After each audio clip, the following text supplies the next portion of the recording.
As a power of attorney of a dementia resident in a dementia unit, it's very important to have a working knowledge of the medication and the side effects that the person is on, because as power of attorney, you will be having to give permission for medication increases. Now, if your father is fit, strong, come into the unit, no problems, good with walking, but has had unsettled behaviour, so has been medicated because of it, and then starts to develop shuffling, ever shortening steps, maybe a pill rolling tremor, all symptoms of Parkinson's, but he's never had that. This medication, antipsychotic medication, can often bring out these Parkinson's type symptoms. So be aware of that. If so, call a doctor's meeting and review it, because otherwise what can happen is that the person just carries on ad infinitum with this medication that gives these Parkinson's type side effects, and it's never addressed. Because sometimes people think, oh well, when you get dementia you get that, leaning forward, shuffling gait, pill rolling tremor, it's all part of Parkinson's. But dementia is about memory loss. Parkinson's is actually a separate condition. Now, if the person's diagnosed with that, fine, that's another problem the poor person has to deal with.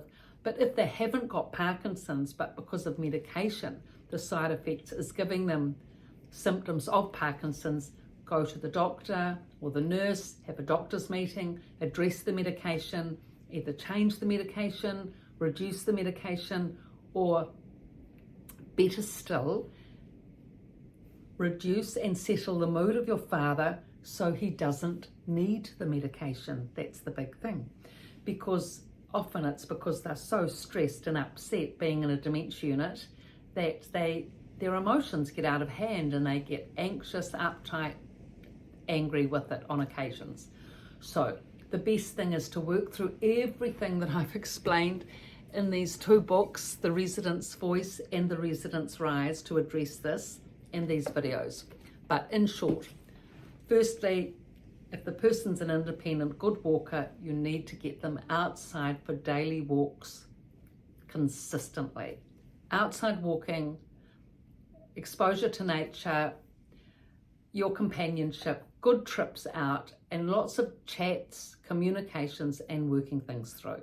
Because there will be so much stress and emotion with the person coming into the dementia unit. They need to work through those emotions.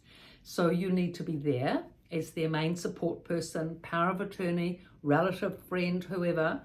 Be there to work through the issues with them. Be truthful. Explain to them that it is about the dementia. It has become a safety problem with them not remembering, with the safety issues at home, leaving the pot on the stove or getting lost up the street or whatever the issue has been.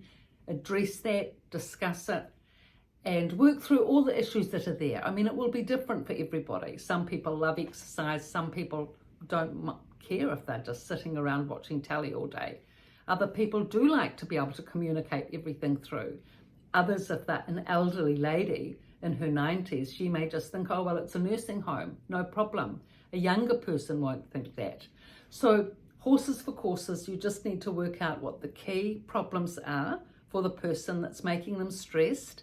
You will know them, therefore you will know what the issues are, and step by step, with patience, tolerance, and understanding, working through it. It's so important, and it does take time. I mean, just addressing one thing, just like medications, is an enormous thing, because you have to educate yourself up on it. You have to observe the symptoms of your parent, say, if it's your parent. You have to chart and note all the different changes. You have to get the clinical file, read that up, be familiar with it. That can be, good 200 pages. So when you go to the doctor's meeting, you're well versed and you can communicate, ask clear questions, get clear answers. Otherwise, if you're not informed, it will just be brushed through. So, and indeed, if you're not the power of attorney, say you're the favourite son, but you're not the power of attorney, and your sister's not so keen on giving you the clinical notes or giving you permission to get the clinical notes, which she needs to do for you to have a copy of them, that's another issue. So many things just with medication. So aside from everything else, but it's a really important issue to address, because if the person's on medication that's giving them so many side effects, their quality of life will definitely be right down. But it can be nipped in the bud, but you have to be very observant. You have to be observant as to the physical, emotional capacity of your parent, and if you see them sliding fast.